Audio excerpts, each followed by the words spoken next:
Bharatiya Janata party में क्या चल रहा है, भारतीय जनता पार्टी क्या करेगी, इसकी चिंता समाजवादी लोग नहीं कर रहे हैं। समाजवादी लोग इस बात के लिए तैयार हो रहे हैं कि भारतीय जनता पार्टी की जो नाकामी है वो जनता तक पहुंचाएं। और जिस तरीके से उत्तर प्रदेश लूटा गया है, कोई जिला नहीं बचा जहां से खबरें ना आ रही हों।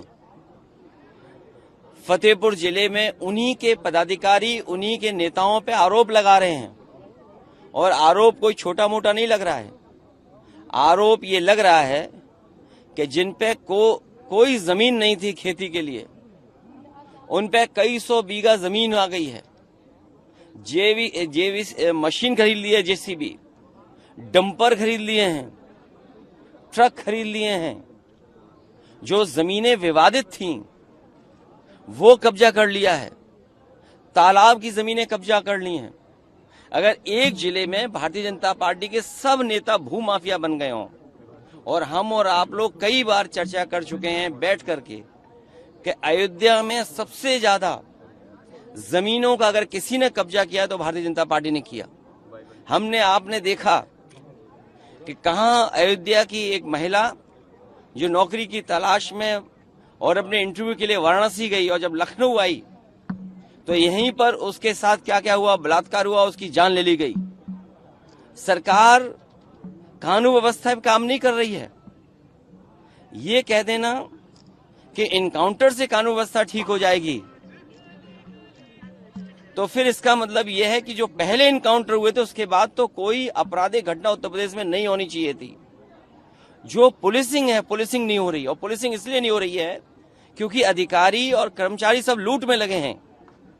क्या आप और हम लोग नहीं जानते कि आईएएस फरार है, अंडरग्राउंड है आईएएस, और सुनने में आ रहा है कि जो सीएम ऑफिस है या सीएम आवास है वहीं पर वो अधिकारी छिपा हुआ है। और क्या आरोप है उसके ऊपर? अगर हम आपकी खबरों को सही माने, जो खबरें आपने बताई हैं, दिखाई हैं, और जो सोशल मीडिया पे आया है कि 700 बीघा जमीन, कई मकान, कई प्लॉट, और याद रखना जो अधिकारी अच्छी पोस्टिंग पाता है तभी अच्छी पोस्टिंग पाता है जब मुख्यमंत्री का खास होता है, और मुख्यमंत्री जी का खास होने के कई रिश्ते हैं उस अधिकारी के, कई रिश्ते हैं, वो करीब के रिश्ते हैं। इसकी वजह से खासम खास थे, और उसका परिणाम क्या हुआ? निवेश के बहाने अपना निवेश चला रहे थे। और याद रखना, ये कमीशन का झगड़ा नहीं था, ये बंटवारे का झगड़ा था। सरकार को पता ही नहीं कि कब से बंटवारा हो रहा था सही सलामत, किसको ज्यादा मिले, किसको कम मिले।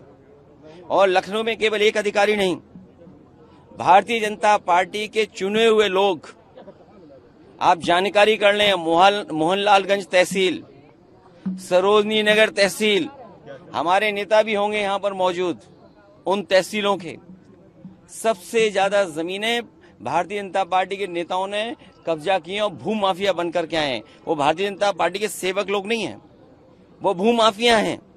आगरा में उन्हीं का विधायक क्या आरोप लगा रहा है, गाजियाबाद में उन्हीं का विधायक सोचिए क्या आरोप लगा रहा है खुलेआम, और कह रहा है कि अगर दूध पिया हो, पता नहीं किसके दूध पीने की बात कर रहे हैं, किसने किसका पिया दूध। सोचिए आप, ये हालत उत्तर प्रदेश की। और अधिकारी, सरकार मिलकर के जनता को लूट रही है। रात ही में अयोध्या का मुझे जानकारी मिली कि एक एसडीएम शिवम यादव पे लगातार दबाव बना रहा था, लगातार एसडीएम गाली गलौज कर रहा था, और दबाव इस बात का बना रहा कि पैसे दो उसको, पैसे नहीं दोगे तो तुम्हारे पे कार्रवाई हो जाएगी। और सुनने में आ रहा है कि उस एसडीएम ने इतना परेशान किया कि उसके बाल तक कटवा दिए सर के, और अब उसकी जान चली गई है। कौन है इसके लिए दोषी? ये सरकार में बैठे हुए लोग करप्ट हैं, जो जीरो टॉलरेंस की बात कर रहे थे करप्शन के लिए, लॉ एंड ऑर्डर के लिए। ये एग्जाम्पल कम है, ये एग्जाम्पल कम है क्या? कांग्रेस पार्टी के सांसद है बाराबंकी से तनुज पुनिया, उन्होंने कहा कि 2027 में समाजवादी पार्टी के साथ बसपा भी अगर साथ आ जाएगी तो चीजें और बेहतर हो जाएंगी, ऐसा कांग्रेस पार्टी में। ये जो मुख्यमंत्री योगी जी हैं, ये कपड़े पहनने से योगी नहीं हो सकते। कोई भी कपड़ा पहन ले, हम सब कपड़े पहन ले, आप पहन ले कपड़े। वो जो लाइन से हमारा पत्रकार साथी हटा रहा है, ये बताइए आईएएस गायब है, वो पूछिए ना आप। मैं अपने पत्रकार साथी से कह रहा हूं कि बाराबंकी तक चले गए। इसी लोहिया पार्क में एक चोरी का दरवाजा है जहां से आईएएस लोग वॉक करने यहां आते हैं। आप पूछिए कि वो आईएएस कहां है जो जिस पर आरोप लगा है इतने कमीशन लेने का। और आपको तो ये पूछना चाहिए कि करप्शन कितना बड़ा था। आप क्यों नहीं पूछते हो? आप पूछिए आईएएस का नाम लीजिए और ये कहिए, अगर सवाल ना आता हो तो सवाल हम करें आपसे, और वो सवाल आप मुझसे करो। मैं कहता हूं कि आप ये कहिए कि भारतीय जनता पार्टी की जीरो टॉलरेंस की जो पॉलिसी थी, आखिरकार एक आईएएस पकड़ने के बाद वो जीरो टॉलरेंस पॉलिसी कहां है? मैं चाहता हूं कि आप ये सवाल मुझसे पूछो।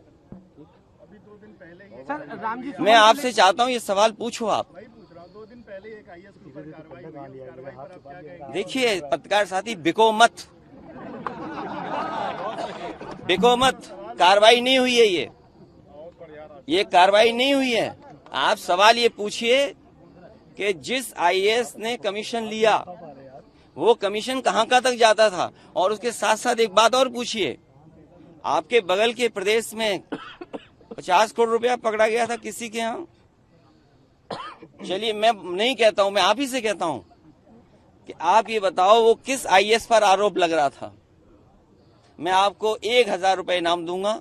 सर, वो रुपया कहाँ तक जाता है जो आप कह रहे हैं? अगर हमारा पत्रकार साथी ये जिस पे आरोप लग रहा था, मैं नहीं कहता हूं, मैं आपकी बात कह रहा हूं ना, कि भाई वो पकड़ा गया, उस पर जांच हो गई, तो मैं आपसे कहता हूं हम सब समाजवादी लोग मिलकर के इस पत्रकार साथियों को 1000 रुपए इनाम देंगे सब लोग। सर, ये तो कह रहे हैं कि 8 साल बेमिसाल। सर, राम जी सुमन ने जो बयान दिया उसको लेकर के माफी मांगने के लिए कहा जा रहा है। इसलिए मैं मजबूरी समझ सकता हूं। मैं इसका बुरा मत मानिए। मैं अपने पत्रकार साथियों को कहता हूं इस बात का बुरा मत मानिए। इसलिए बुरा मत मानिए कि बेरोजगारी बड़े पैमाने पर है। मैं भी आपकी तकलीफ परेशानी को समझ सकता हूं कि अगर नौकरी छूट गई तो नौकरी कहीं मिलेगी नहीं, और क्योंकि नौकरी का संकट है, नौकरी का इतना बड़ा संकट है कि अगर आपकी हमारी किसी की नौकरी चली जाए तो नौकरी नहीं मिल सकती दोबारा। मैं आपकी वो बात मजबूरी समझता हूं, और मैं जानता हूं कि बड़े पैमाने पे भारतीय जनता पार्टी की सरकार में करप्शन है। जीरो टॉलरेंस का जो नारा था वो बकवास है, क्योंकि मुख्यमंत्री जीरो टॉलरेंस जानते ही नहीं क्या होती है जीरो टॉलरेंस। अगर योगी होते तो वो जीरो टॉलरेंस को समझते हैं। योगी वही होता है जो जीरो टॉलरेंस की पॉलिसी रखता है अपने लिए, जनता और आपके लिए नहीं। सर, रामजी लाल सुमन को माफी मांगने के लिए कहा नहीं, रामजी सुमन जी ने क्या कहा, क्योंकि इतिहास के पन्ने सब पलट रहे हैं। बीजेपी के सोचिए क्या इतिहास का पन्ना पलट रहे हैं। बीजेपी के लोग किस बात पे बहस कर रहे हैं? उनके बड़े बड़े नेता जिन्होंने संविधान की शपथ ली, वो किस बात की बहस छेड़ना चाहते हैं? औरंगजेब की बहस छेड़ना चाहते हैं। तो अगर रामजी सुमन जी ने भी इतिहास का कोई पन्ना पलट दिया, जिस पन्ने में अगर इस तरह की भाव लिखा होगा, 200 साल पहले 100 साल पहले हम लोगों ने तो इतिहास लिखा नहीं। इतिहास किसने लिखा है?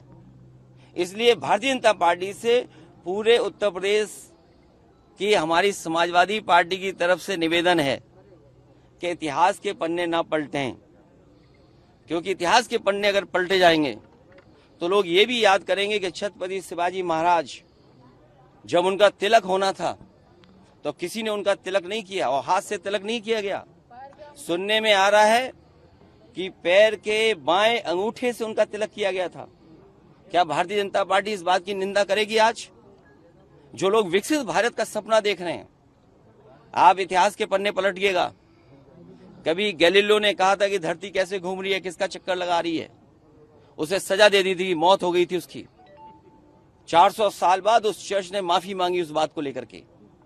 अगर भारतीय जनता पार्टी छत्रपति शिवाजी महाराज जी को मानती है और विकसित भारत का सपना देखती है, क्योंकि इटली विकसित भारत है, विकसित भारत उस तक पहुंचना चाहता है, इटली भी विकसित है, दुनिया में वो विकसित देश है, तो क्या अगर चर्च ने अपनी गलती स्वीकार की थी, माफी मांगी थी, तो छत्रपति शिवाजी महाराज जी का बाएं पैर के अंगूठे से तिलक हुआ, उसके लिए भारतीय जनता पार्टी माफी मांगेगी कि नहीं मांगेगी?